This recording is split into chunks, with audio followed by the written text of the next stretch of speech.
So we just got our first look at Devil May Cry Season 2. We got a short new teaser for it and I think it looks really awesome. I liked Season 1 a lot. I had my issues with it, a lot of people did too obviously. But I enjoyed Season 1 overall, so I'm very excited for Season 2. Especially now we're getting more Virgil too, which is hype. And in this video we're going to be looking over this little teaser here and looking for some details that you may have missed. So with that said, let's just get into it. So the trailer opens up with Dante and Lady in what looks like a conference room or a briefing room. And there's plenty of things to find here right away. First of all, if you look to the right here, you could see a familiar face. That would be Arius from Devil May Cry 2. He appeared at the end of Devil May Cry Season 1. If you remember, he was standing beside Vice President Baines in the last 5 minutes of the last episode. And speaking of that guy, he is nowhere to be seen in this trailer, so I don't know what's the deal with that. So it's looking like Arius is working with Darkcom here, which is very interesting to say the least. But I suppose it does make sense in the sense of this story, because he was again seen with Baines building Ouroboros in the last episode. And it looks like he's like giving them a briefing on a PowerPoint or something like that, which is interesting. And I feel like Dante will definitely be fighting Arius later on in the show. I don't know if it's gonna be Season 2, but come on, because it's kind of weird to think about Dante working with a guy we know is a villain. So at some point it's safe to say he's gonna be fighting Arius, whether it's because Dante stops working for Darkcom or Arius is gonna try to become.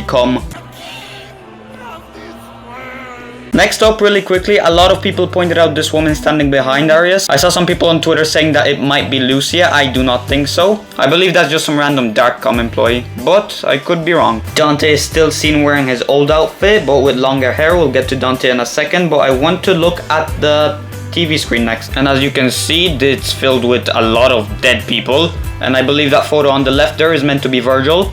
But I just want you to remember this. And now here you get an even better look at the photos. You can clearly tell those are Darkcom soldiers. Again, I just want you to remember that. And I just want to point out how good Dante looks this time. First of all, he's still wearing his old outfit here, but oh my god, I love the hair here. Then when the Capcom logo shows up, you can hear quite the menacing laugh.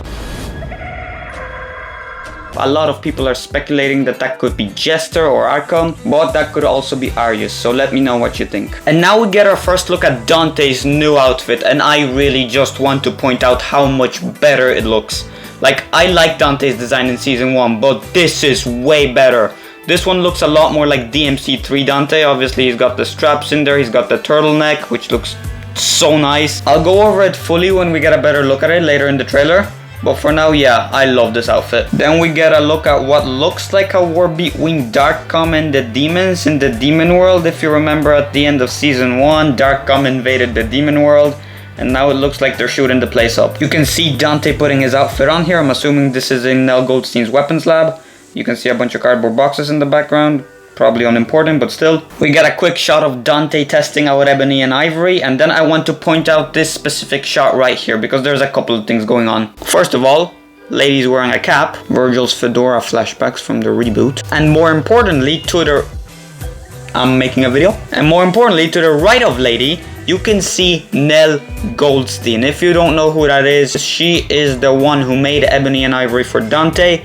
And it looks like, again, she's working with Darkcom here. She was mentioned in Season 1 in Episode 3. But this time she's actually gonna appear in the show. You can even see the case that Ebony and Ivory were in right beside her. And they're definitely changing up Nell Goldstein here, especially in the way she gives Dante Ebony and Ivory. Because in the Devil May Cry 1 novel, she gives Ebony and Ivory to Dante right before she dies. Here she seems very much alive and well. So they're definitely changing up Nell Goldstein here a bit. Especially, you know, with the fact that she also works for Darkcom. And then you can tell that this is a weapons lab by the, you know, wall with guns behind Goldstein. Quick observation about Dante, he is not wearing gloves in this shot, even though he was wearing them in the last one. And then it cuts to Dante performing a move similar to Rainstorm. And in the same shot, you can see that Dante is fighting a horde of smaller demons, which I kind of hope is what we see more in this season.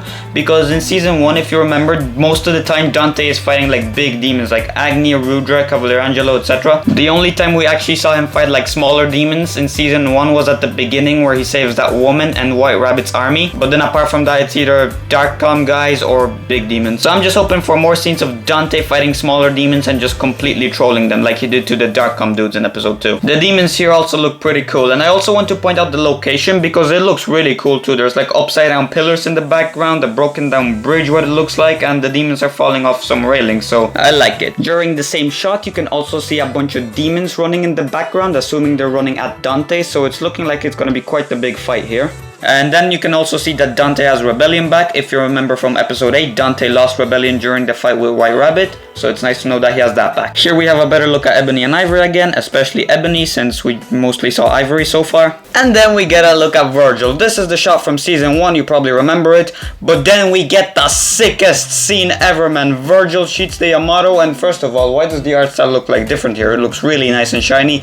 But then we see Virgil just absolutely destroying these Darkcom dudes. And mind you, he's not even doing it with his sword. His sword is literally stuck and pinned to the ground. He is smacking them up with the sheath of his sword. This is insane.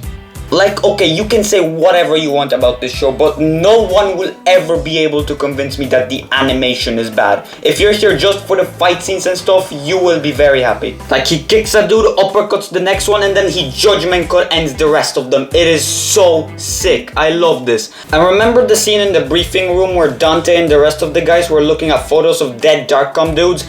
This is why. My theory is that this scene where Virgil absolutely annihilates them takes place before the briefing room scene. Because Lady even mentions in the trailer, and also it's really funny because I guarantee you they cut out an F-bomb out of that. This is about your twin brother.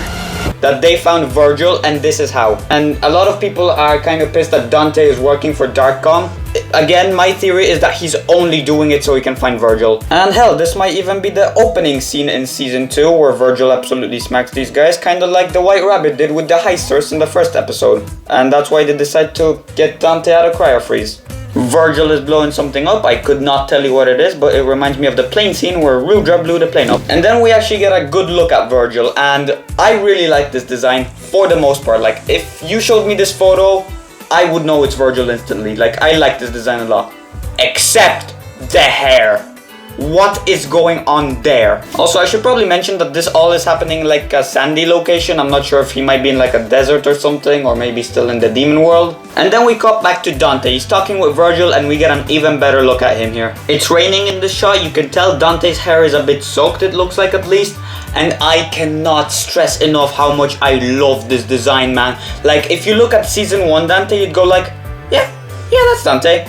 But when you look at season 2 Dante, you go like, yup, that's freaking Dante. In my opinion anyway, that's how I feel. But yeah, I just really love the coat, man. It's so sick. It very much reminds me of Devil May Cry 3. And the vest also looks really cool. It's very interesting. It's got a bunch of lines around it. I'm assuming it's like a Darkcom, like, kind of combat armor maybe thing going on there. Now, I don't know why Dante of all characters needs to be wearing a combat vest. This man literally takes lethal injuries on the daily. But nevertheless, sure, he is a nerfed version here, at least in season 1 he was, but even then he still took a shotgun shot to the chest and was completely fine. He joked about it. But I love it. And then I'm trying to figure out what kind of location this could be. Like, you can see buildings in the background and stuff, so, and like obviously clouds and rain, so I would assume like they're in the human world. There's a big pillar behind Dante, and even in the next shot you can see a bunch of trees, so I believe this is happening in the human world anyway. Virgil climbs down a staircase before having an even better look at him. Again, what is that hair?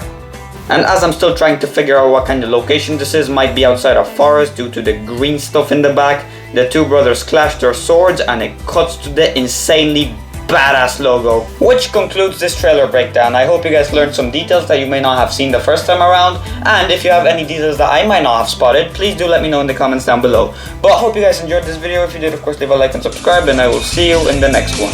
Adios.